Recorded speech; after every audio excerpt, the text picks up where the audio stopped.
Good morning, Morai Rabotai. We're continuing on Masechet Avodah Zarah, and we're on Daf Bet, Amud Bet, the bottom of the Amud, 7 lines up from the bottom. Today's Amud is being learned. The Schud Yeshua ben Dina Diana and Yael bat Rivka. Today's Amud is also being learned.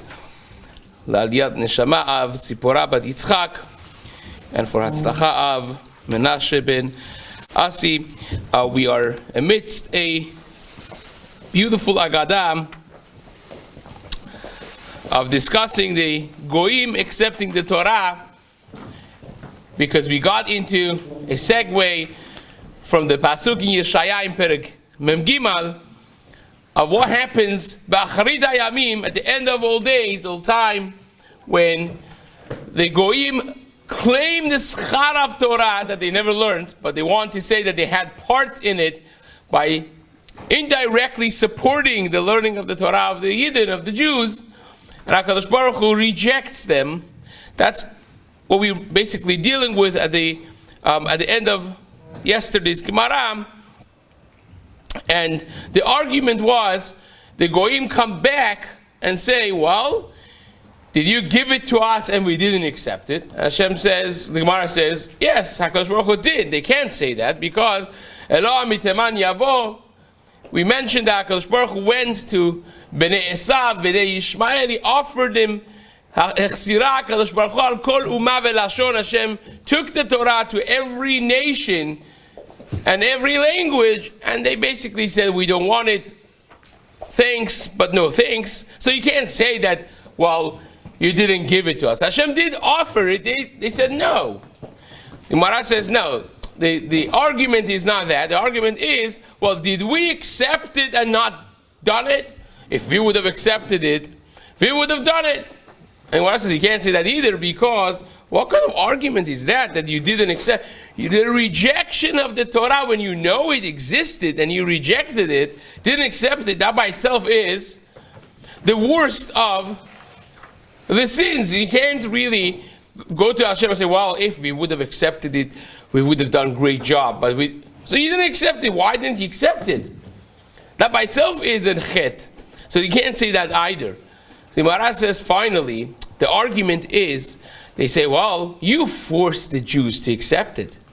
Had you forced us to accept it, we would have also done it. If you would force it on us and we would accept the Torah, we would have done a great job.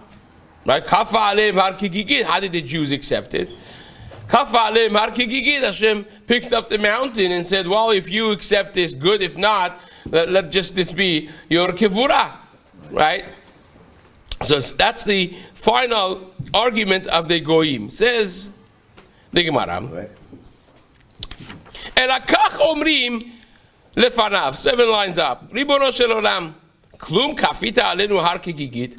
Did you force us by picking up the mountain on top of our heads? Velo kibalnu, and we didn't accept it. Kemo she'asita l'Yisrael, just like you did by the Jews. Dichtiv, as the pasuk says, vayityasavu betachtit ahar. They stood underneath the mountain. Tachtit ahar is a very interesting language. It doesn't say that they stood in front of the mountain. It says they stood underneath the mountain. So, because of the interesting language used by the Gemara says, well, it means V'amar Avdimi Barchama Melamed Shekafa Kadosh Baruch Hu Har Kegigit Al Yisrael. It teaches that Kadosh Baruch Hu as if to say, picked up the mountain, and Amar Lahem, he told them, Imatem Mekabelim Et HaTorah Mutav. If you accept the Torah, then good. Ve'im lav, and if not, sham teh kivuratchem. There should be your kivura, your burial place. So, first of all, this by itself is a very fascinating topic. Was HaKadosh Baruch Hu forced him? Since when, if you force somebody, it's going to be considered a valid accepting of anything? If you put a gun to someone's head, that doesn't really carry weight that they accepted it. Or if you say, I love you under the gunpoint, well, how much is that worth, really? What type of relationship is that? So there are many Mefarishim that say no, it wasn't the HaKadosh Baruch Hu picked up the mountain on them. It was when you see the greatness of HaKadosh Baruch Hu in an open way. When you go through the 10 Makot in Mitzrayim, you go through the experience of of the Mavar Hayam, of going through the passage of the sea, which Chazal tell us, Ra'ata Shivcha Hayam, Ma'shelo Ra Yecheskel ben Buzia Kohen, that they experienced a level of Nevuah that the Nevi'im did not even have. Even the maidservants, even the most simple of the people. And then you have the revelations of Har Sinai, that HaKadosh Baruch Hu spoke directly with the people. Peh le peh, like the Madrigal Moshe Rabbeinu's Nevuah. So of course you're going to accept the Torah.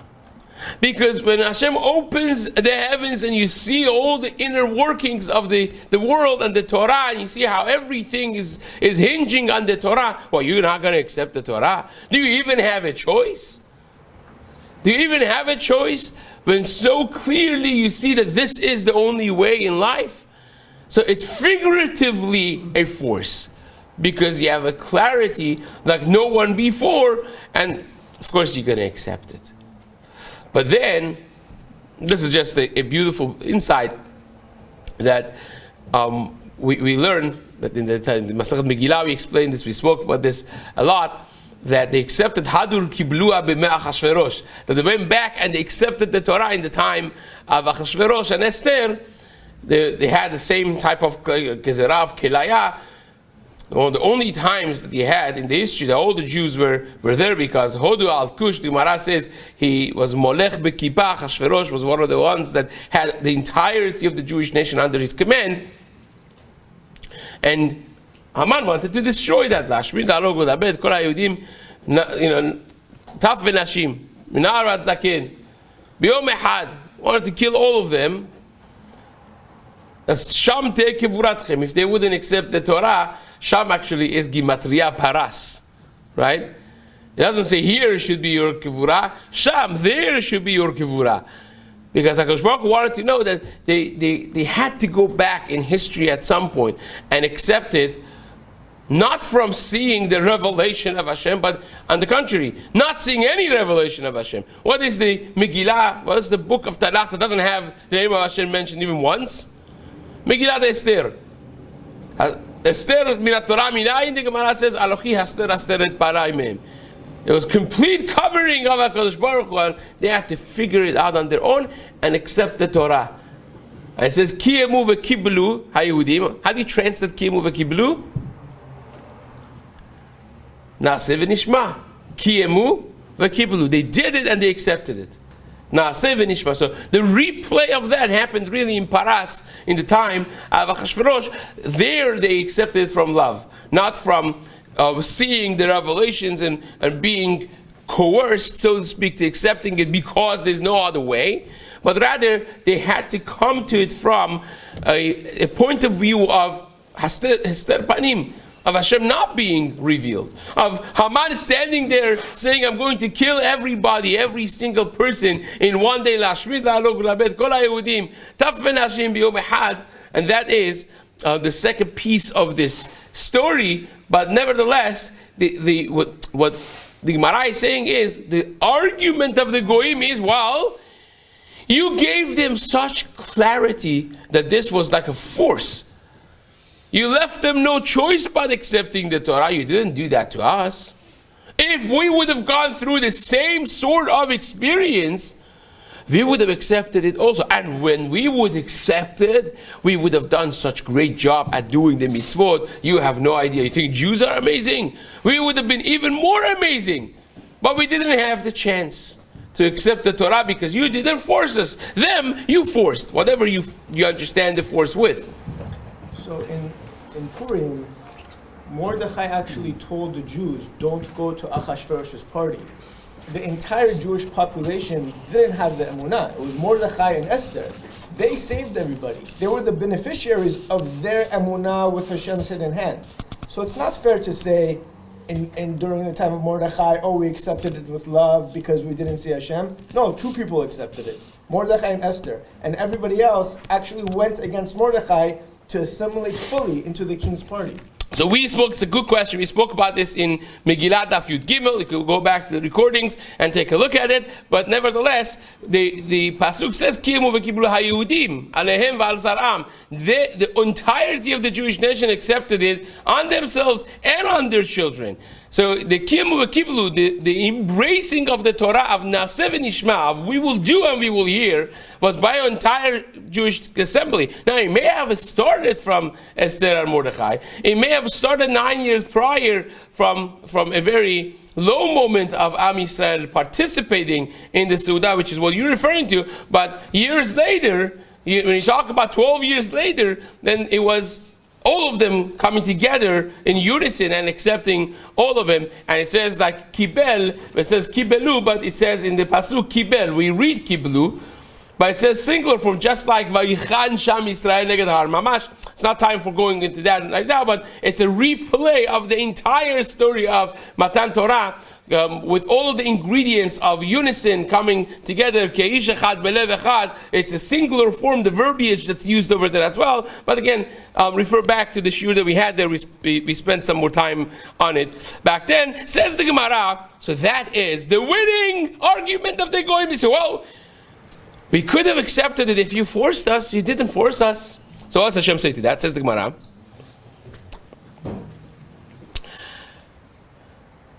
Miyad omer la'am HaKadosh Baruch Hu. Hashem says, well, that's not an argument. Because I have a point of reference. You think I have no precedent. There is precedent. The precedent is you have 7 mitzvot of Bnei Noach. That one you accepted.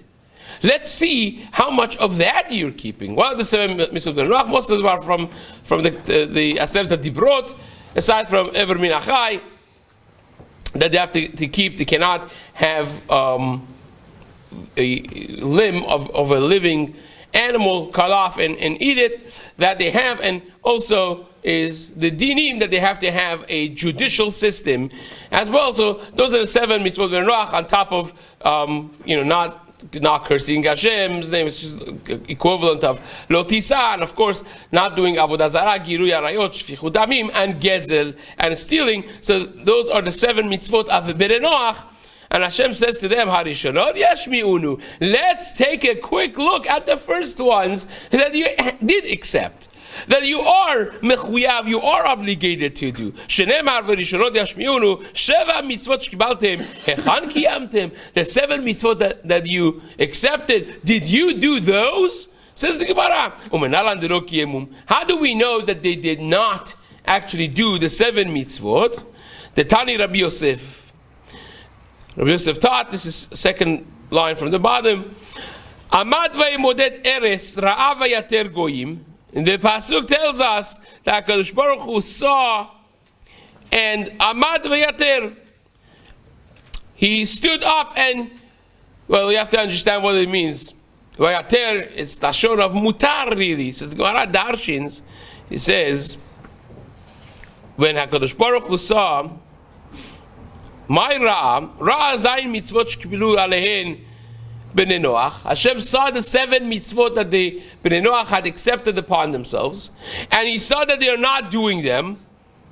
Velo kiyemum, and they are not establishing them. They're not doing those 7 mitzvot Bnei Noach.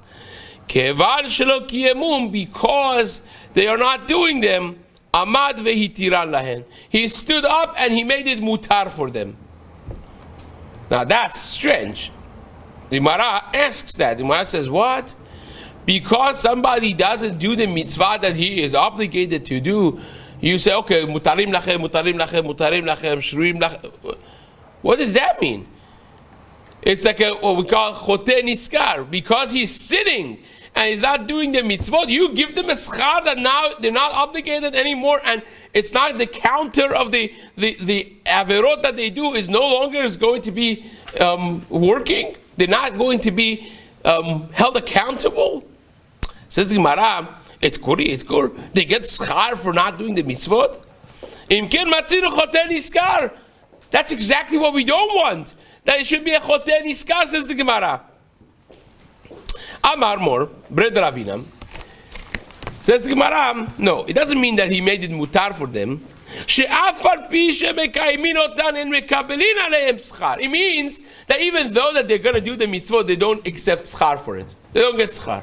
Even though they do the mitzvot, Amad vehitiran means now it's as if there was no mitzvah anymore for them. They still have to do it, but when they do it, they don't get any schar, which would be very brutal actually, right? So Hashem punished them by saying that now you have to do them. You still get an avera every time you don't do the mitzvah, but when you do the mitzvah, no schar whatsoever. Gemara says, well, you can't say that either, because we have a limud, a drasha, that even a goy that does a mitzvah that they don't have to do, they get schar. For sure they will get schar for a mitzvah that they have to do.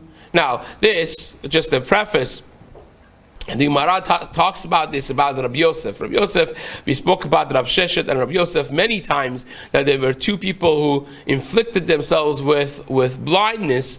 They were Talmidim of Rav and so on. And Rabbi Yosef, being a blind man, he used to say, well, whoever tells me a blind man is patur from mitzvot, I will make a seudah. Right? I will celebrate. Why? Because that would mean that I am patur from the mitzvot and I'm still doing the mitzvahs. So what a tzaddik, right? What a tzaddik. But then he said, I learned, Gadol ha-metzuveh ve'oseh, yoter mimi she'eno metzuveh ve'oseh. That a person that's obligated to do the mitzvot and does them is greater than a person that is not obligated to the mitzvot and he does it. Why is that? Because you have a yetzara element. The moment that you tell somebody do something, they don't want to do it. If they don't have to do it, it's easier to go and do it as an extra credit. But once you're obligated, then it's a achanvei until you get yourself to go do the mitzvah. Says from then on, whoever tells me a blind person is chayav mitzvot, is obligated to mitzvot, then I make a seudah because I am mitzuveh ve'oseh and I'm doing it. So here, the Gemara is going to use that concept as well. Says the Gemara, v'hatanya, we learned in the Braita, Hi Rabbi Meir Omer, Rabbi Meir used to say, minayin shafilu ovet kochavim ve'osek b'torah, even if you have a goy, a Gentile Oved Kochavim that sits and learns Torah, says the Gemara, even he gets schar. Shehu ke Kohen Gadol. He is like a Kohen Gadol. Imagine the level of Torah. This has also precedent. The Gemara says a Kohen Gadol who is Am Haaretz, who doesn't learn Torah. This is the comparison of a Kohen Gadol with someone that learns Torah. So here in our Gemara, the Gemara is comparing a Goy that learns Torah with a Kohen Gadol, right? Elsewhere the Gemara says, a Mamzer Talmid Chacham, if you have a Mamzer, but he's Talmid Chacham, he learns Torah, is greater than a Kohen Gadol that's Am Haaretz. A Kohen Gadol that doesn't doesn't learn Torah, right? So says the Gemara, שאפילו עובד כוכבים ועוסק בתורה, שהוא ככהן גדול. How do you know that? תלמוד לומר, אשר יעשה אותם האדם וחי בהם. That the person does them and lives with them, the mitzvot and the Torah and mitzvot. So it says the Gemara, כהנים לווים וישראלים, לא נאמר. It doesn't say, אשר יעשו אותם כהנים לווים וישראלים וחי בהם. It doesn't say the Jews. It says האדם. Now, by the way, the Gemara says, a goy is not called Adam, in the language of the Torah, right? Adam atem kiruim Adam velo Avodah Zarah. The goyim are not called Adam, but ha-Adam, it's more inclusive. It's not that they're not Adam, right? It means that the language that the Torah refers to in the world of drasha, Adam alone, Aleph Dalet Mem, is a reference to the Jews, but ha-Adam is more inclusive. It could be anyone. So it says, ha-Adam v'chai b'adam. Any person could do them and live with them. It doesn't say Jews. It doesn't say Kohanim Yisraelim Kohanim Levim ve'Yisraelim. And ha-Adam. Halamata, you learn from here, Shafilu Oved Kochavim v'osek b'Torah, harehu kekohen gadol. You learn from here that even a goy that sits and learns Torah is like a kohen gadol. So wait a second. What does that mean exactly? That means he's going to get schar for learning Torah. Now, he's not going to get schar just like a Jew, as the Gemara is going to say, and that's when you need the Gemara of Rabbi Yosef that I just mentioned. So says the Gemara, a final answer to this question, to teach you that they are not going to now accept the schar that the metzuveh ve'oseh has, but rather they're going to accept ela kemi she'eno metzuveh ve'oseh. They're going to accept schar only like a person that's not metzuveh ve'oseh. So in other words, let's backtrack. The Gemara said, Hashem answers the goyim. He says, well, you say, I didn't force you to accept the 613. Well, let's see how you did with the 7. Did you do the 7? No. And then the Gemara brought the Braita that darshins this, that HaKadosh Baruch Hu saw that they're not doing the mitzvot. Amad ve'emoded eres. Hashem stood up and measured up the land, the earth, to see if the people of earth are doing their mitzvot, which, well, aside from the Jews, their mitzvot is 7 mitzvot of the Noahide laws, and Ra'a vayater goyim. He saw that they're not keeping it, vayater goyim. He made it mutar. So the Gemara said, whoa, made it mutar? Just because they're not keeping the mitzvot, you make it mutar for them, that they don't no longer have to do it? The Gemara says, no, that's not what it means. It means, now, after all the loops that the Gemara went through, the maskara is, it means he made it that it's as if they are not obligated. They are obligated, but when it gets to the acceptance of the schar, of being rewarded for doing the mitzvot, it's as if it's mutar. It's as if it's not metzuveh. They are really metzuveh. They are held accountable for doing it. So if they don't do those mitzvot, it's bad news, but nevertheless, when they do them, they only get schar like a person that's not metzuveh ve'oseh. It's a lesser amount, a level of schar that they accept, just like a person that would do a mitzvah that they're not obligated to do. So when it says Ra'ava Yater, that Hashem made the mitzvot of Ben Noach mutar for them, doesn't mean that technically they don't have to do it. Of course they have to do it. But when they do it, the schar is like someone that doesn't have to do it. It's a lesser amount of schar. And that was the punishment that Hashem gave them for not keeping the mitzvot that they accepted. But be that as it may, the 7 mitzvot that you accepted, did you do them? The answer is no. So if you couldn't even handle 7, how are you asking me for 613? And you say you would have done them like the Jews, if not better. Of course you wouldn't. You couldn't even handle 7. So that's the argument, the final winning argument of HaKadosh Baruch Hu. So they are now shish kebabbed, right? So says the Gemara, the Amar Rabbi Chanina, Gadol HaMetzuveh ve'oseh. This is the Gemara that I mentioned to you before. In Baba Kama Daf Lamed Chet. The Amar Rabbi Chanina, Gadol HaMetzuveh ve'oseh yoter mimi she'eno metzuveh ve'oseh. That a person that is obligated and does the mitzvot is far greater than a person that is not obligated and he does the mitzvot. Ela kach omrim ovdei kochavim lifnei HaKadosh Baruch Hu. You know what the goyim's final argument is, says the Gemara, Ribono shel olam, says Hashem, Yisrael shekiblua hechan kiemuha. You think that the Jews did the mitzvot? The Jews didn't do the mitzvot.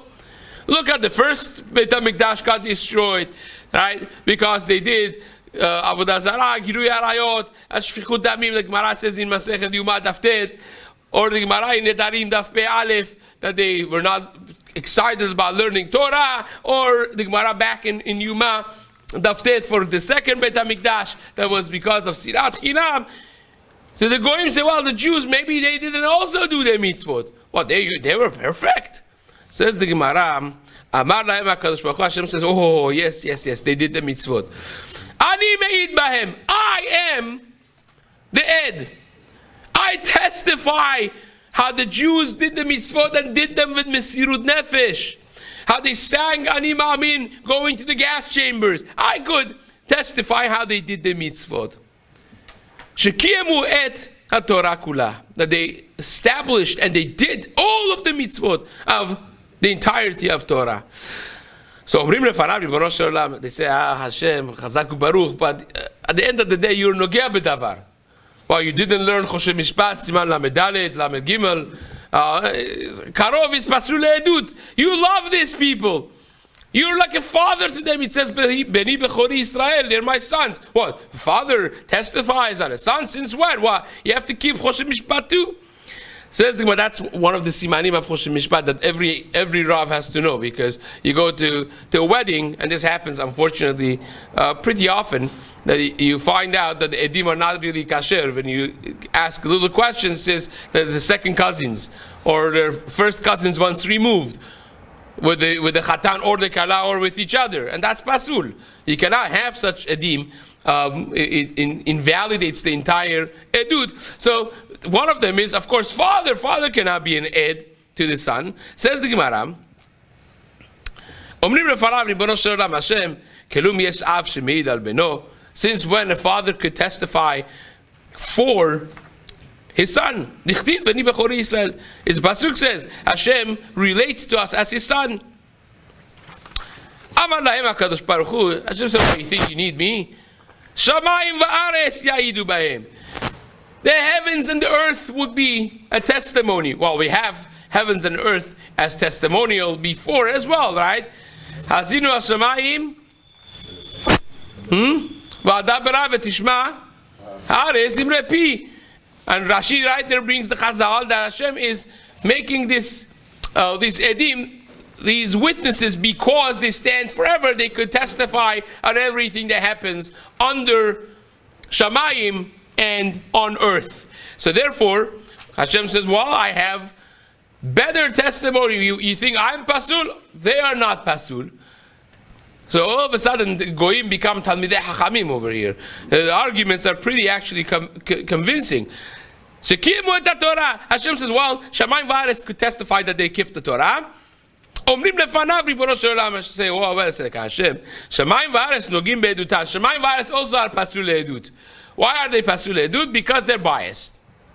What's the bias over here? Because shenemar im lo briti yomam v'layla chukot shamayim v'Haaretz lo samti. If it wasn't because of my Torah, chukot shamayim, right? He says yomam v'layla im lo briti yomam v'layla. If it wasn't because yomam v'layla in the morning by Amud Yomi and at night seder, people would learn Torah, chukot shamayim v'Haaretz lo samti. I would destroy the world. Chukot shamayim v'Haaretz lo samti. Shamayim would be destroyed and earth would be destroyed. So they are nogea be'edut, because if they don't testify, if people are not learning Torah and mekayem the Torah, they would be destroyed. So they are saving their own very existence by testifying that the Jews did the Torah, because if not, they will be destroyed too. Shamayim v'Haaretz lo samti. So they are nogea be'edut. They are considered biased as well. Damar B'Shimon Lakish, my dichtiv v'hi erev v'hi boker yom hashishi. Why does the pasuk deviate from the normal pattern that it has beforehand? By every day of creation, it says v'hi erev v'hi boker yom echad, yom sheni, yom shlishi, yom revi'i, yom chamishi. Comes to the sixth day, it says yom hashishi. Why Yom HaShishi? Just say Yom Shishi, just like you said before. Yom Chamishi, Yom Revi'i, Yom Shlishi, Yom Sheni. Why do you have to say Yom HaShishi? What does HaShishi mean by, grammatically speaking? It means the sixth day. What's the sixth day? It's only a clear reference whenever you have HaShishi. So what's the sixth day? There's only one sixth day. It's the first sixth day. Woman, the sixth day. It's clearly referring to a different sixth day, which is not that first one. Because otherwise, it makes absolutely no sense. There was no other sixth day yet. It's the first Yom HaShishi. It's the first Yom Shishi. There is no other reference that it could be carrying to itself in a simple level. So you have to say, it must have said Yom Shishi. Why you deviate from the logical discourse and the pattern that you already had for all the other 5 days? So the Gemara, this is screaming for a drasha. So the Gemara says, the famous drasha that all of you know, my dichtiv, why does it say Yom HaShishi, Vayi Erev Vayi Boker, Yom HaShishi, Melamed, Sheitna HaKadosh Baruch Hu, Maaseh Bereshit HaKadosh Baruch Hu, hinged everything in balance, everything on a condition. The entire 6 days of creation, everything that was created from Shamayim, Aris, the light and the seas and the creatures and every Malachim and Shedim and everything in between, all of them were created conditionally. Conditionally on a different 6th day, Hashishi, that 6th day, that famous 6th day of Sivan, that everything is hanging in balance until the Jews stand on the, by Har Sinai. Will they accept the Torah or will they not accept the Torah? Because the world would not stand without the Torah. We spoke about the Gemara at the end of Masechet Pesachim. There the Gemara says, Hanahu chafvav ki leolam chasdo sha'amar David keneged mai. When Halel HaGadol that we say Shabbat morning before Baruch Shamar, when you say, Hodul Hashem kitov ki leolam chasdo, Hodul Hashem ki leolam chasdo, 26 times you say ki leolam chasdo. The Gemara says, why do you say 26 times? Because 26 generations that the Torah was not given, and they should not have existed, because the world cannot exist without the Torah. And Hashem kept them with free chesed chinam until that 6th day, that faithful 6th day of Sivan, that now everything comes back in retrospect, and everything is like drumming to see if they accept it or not. You don't accept, the whole thing's going to fall apart. Yom HaShishi, everything hinges on acceptance of the Torah. Yomam Valayla, learning Torah in the morning, learning the commitment to learning Torah constantly, that is the secret of the world, right? And 26 generations, we know, from Adam to Abraham is 10, from Adam to Noach is 10, from Noach to Abraham is 10, and from Abraham, you count Abraham, Yitzchak, Yaakov, and then you have Levi, and 3 generations afterwards until Moshe Rabbeinu is the 26th generation after Briyat HaOlam. So that is the importance of the Torah, Yom HaShishi, the 6th day. Says the Gemara, if the Jews accept the Torah, good. And if not, I will return all of this that I made, and I'll undo the Maaseh Bereshit. It will go back to emptiness and nothingness. Tohu vavohu. Says the Gemara, and this is my dichtiv, Mishamai mishmata din eretz yara v'shaketa. That from Shamayim you brought the din and eretz yara v'shaketa. The earth was afraid and was complacent, was calm. What does it mean? Was afraid and was calm? Im yara lama shaketa v'im shaketa lama yara. If he's afraid, why is he calm? If he's calm, why is he afraid? That's a stira. Says Gemara, no. Ela b'tchila yara. In the beginning, he was afraid because it's standing in balance until they accept it. So Yare'ai was afraid, and after they said Naaseh v'nishma, they accepted the Torah. Shaketa, it came down. Ulbasov shakata. So Amar HaKadosh Baruch Hu. Now, the Gemara is going to go through a fascinating piece. The Gemara says the Goyim themselves are going to testify. In other words, now the Goyim say, well, you can't testify. Shamayim va'ares can't testify. So who is going to testify that the Jews actually kept the Torah? It's like Holocaust deniers, right? Prove it that they did it. And Hashem is going to have the final proof that the Goyim themselves are going to be the proof that the Jews did the mitzvot, which Bezat Hashem will continue in the days to come. Rabbi, who was the one